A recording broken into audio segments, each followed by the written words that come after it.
This video is inspired by the sermon written by Pope Francis and read during the Way of the Cross. Good Friday, 18 April 2025, Colosseum, Rome. In his sermon, Pope Francis made some explicit references to the economy, deploring that it has become a world of calculation and algorithms, of cold logic and implacable interest. Interdependent Economy. The book Interdependent Economy, From Political Economy to Spiritual Economy, explains that there is no economy unless it serves human beings and society. It spells out the policy principles for implementing an economy that does just that. While focusing on the macroeconomic level, one can find inspiration and guidance for all sectors of the economy: business, development, the meso level of institutions, individual lifestyle, once one has understood and imbibed this true story of the economy. For more info, please follow our other social medias. Links will be in the description. Now, let's get into it. Introduction. From the Gospel according to Mark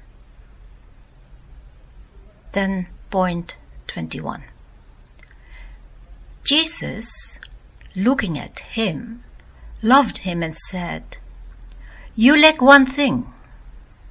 Go, sell what you own, and give all the money to the poor, and you will have treasure in heaven. Then come, follow me." Pope Francis. Yes, following the path of Jesus has a price. In this world that puts a price on everything, gratuitousness proves costly. In that gift, however, everything blossoms anew. The economics.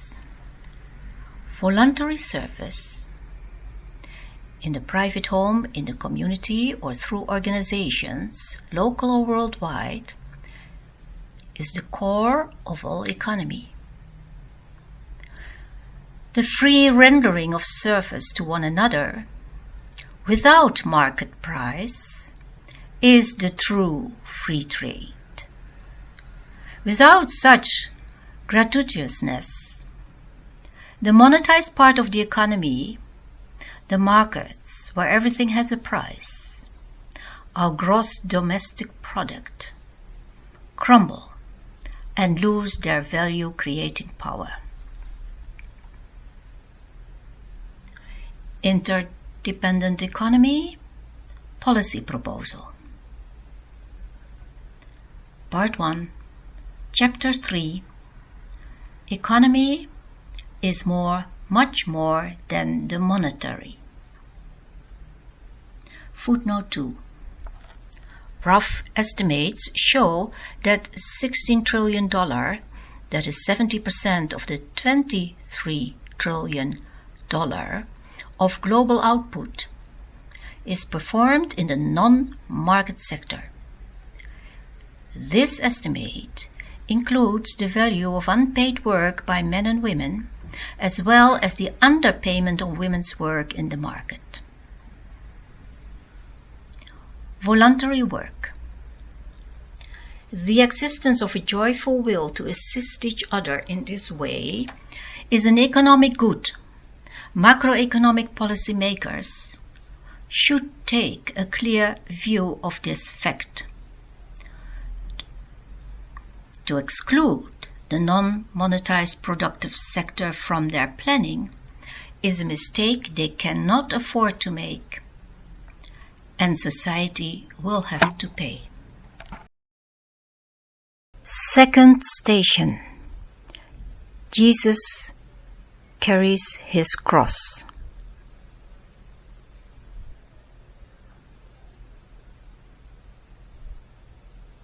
Pope Francis. Selfishness burdens us more than the cross. Indifference burdens us more than sharing. The economics. Growth of my national product, of my nation, of my economy is, at present, the mandatory policy, even at the cost of another nation's, other people's economy. The imbalances that this approach continuously creates,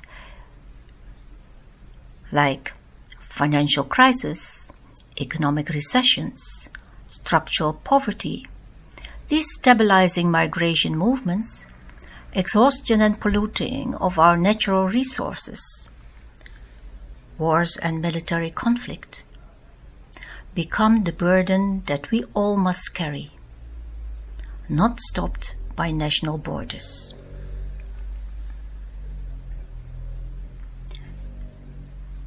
Interdependent Economy. Policy Proposal. Part 2, Chapter 3.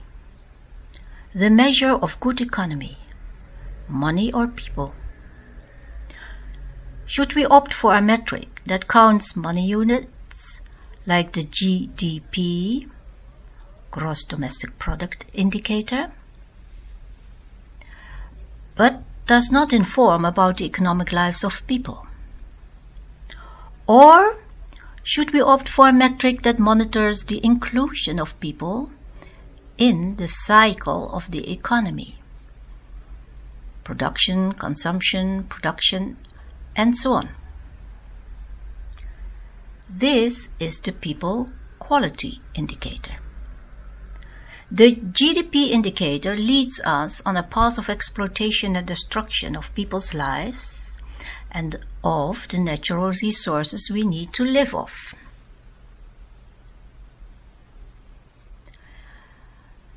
The people quality indicator leads to an economic policy that empowers people and creates prosperity for all.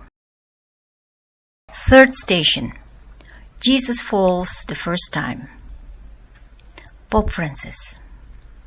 Today's builders of Babel tell us that there is no room for losers and that those who fall along the way are losers. God's economy, on the other hand, does not kill, discard, or crush. It is lowly, faithful to the earth. Your way, Jesus, is the way of the Beatitudes. It does not crush, but cultivates, repairs, and protects. The economics. In nowadays common sense economics, having a good job, a good salary, or being a successful entrepreneur is a cherished societal value. But what we forget is that such success stories not just pop up by themselves.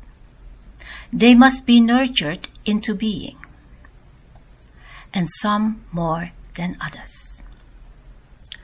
When, however, we marginalize and neglect the losers, we all have to suffer the loss.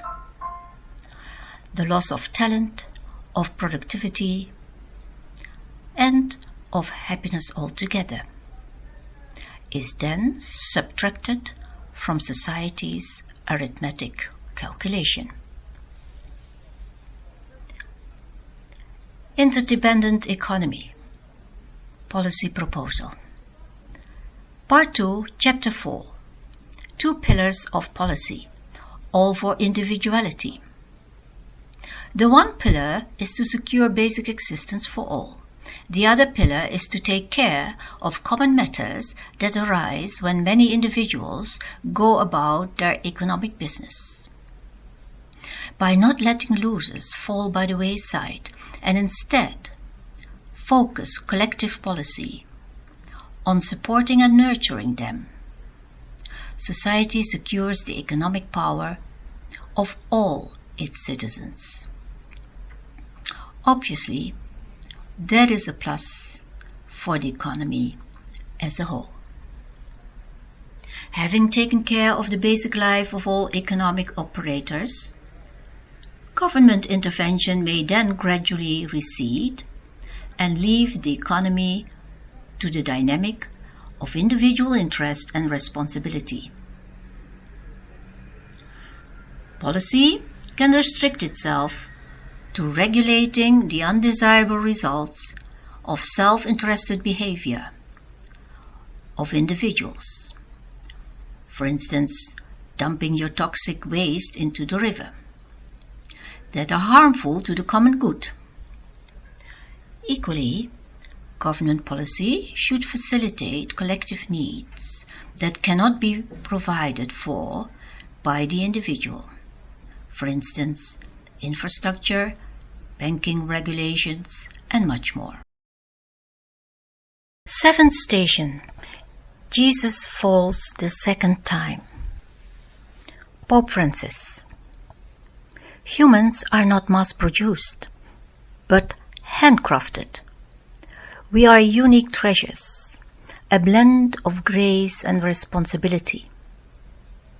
An economy in which the 99 are more important than the one is inhumane. Yet we have built a world of calculations and algorithms, of cold logic and implacable interest. The law of your home, the divine economy, is different, Lord. The economics. The economists draw their economic models and formulate their mathematical laws. They invented the Homo economicus, and based on these inventions, they declare their economic truths. And instead of acknowledging the unique life force of each one of us, they have reduced the human being to a production factor and a consumer. If the economists are so clever as they profess to be, and also given the high status they seem to enjoy, we should be living in economic paradise by now. Alas, poverty and exploitation continues for billions of people, and where there is material wealth, accrued on the basis of siphoning the wealth of the less powerful, this has come with increasing stress, burnouts, dehumanization, and mental disarray. Interdependent economy, policy proposal. The entire view of interdependent economy is predicated on the axiom that economy is there to serve people, instead of people serving the economy. Some chapters that highlight that are Part 2, Chapter 1, True Needs of People, a practical notion for policy. Part 2, Chapter 3, The Measure of Good Economy, Money or People. Part 2, Chapter 4, Two Pillars of Policy, all for individuality. Part 3, Chapter 3, Global or Local, Where is Our Choice? Part 3, Chapter 5, Development Cooperation. Eighth station. Jesus meets the women of Jerusalem. Pope Francis. In women, Lord, you always saw a special likeness to the heart of God. A city is a different place when women care for those around them, when we see mothers holding their children and nursing them. Then we look beyond power and profit and sense the things that really matter.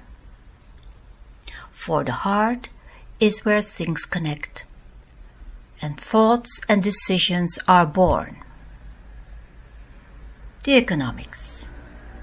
The economy that our structures of power follow, and that we all seem to slavishly believe in, is predominantly of male intent, linear and focused on execution of plans and attainments of goals, and that expressed in numbers and statistics. Clearly, we lost the true meaning of oikonomia, that is Greek for taking care of the household, In reality, economy is a circular movement, a constant dynamic of thoughts and decisions with the intent to take care of life and to include all members of the household. That is, all people on this planet. Interdependent Economy Policy Proposal. Part 1, Chapter 1. Macroeconomy, is it about growth? The real raison d'être for all economic thinking and activity is the fulfillment of needs. Growth seems to have won the prime place as the all-important trophy for economic policymakers and thinkers. We may have tremendous growth rates, but if people have to go without their basic wants being fulfilled, then the policies have failed. Sadly, this is the reality for many in our world. Part 2, Chapter 3. The measure of good economy, money or people. Measuring the economy is not about a linear formula of growing numbers of money units. We must instead lead our policies by monitoring if all people are included in the economic cycle of production, consumption, production, and so on. The female inclusive energy is primordial. The linear male energy, that is, going from A to B, is subordinate to the female interconnectedness of all creation.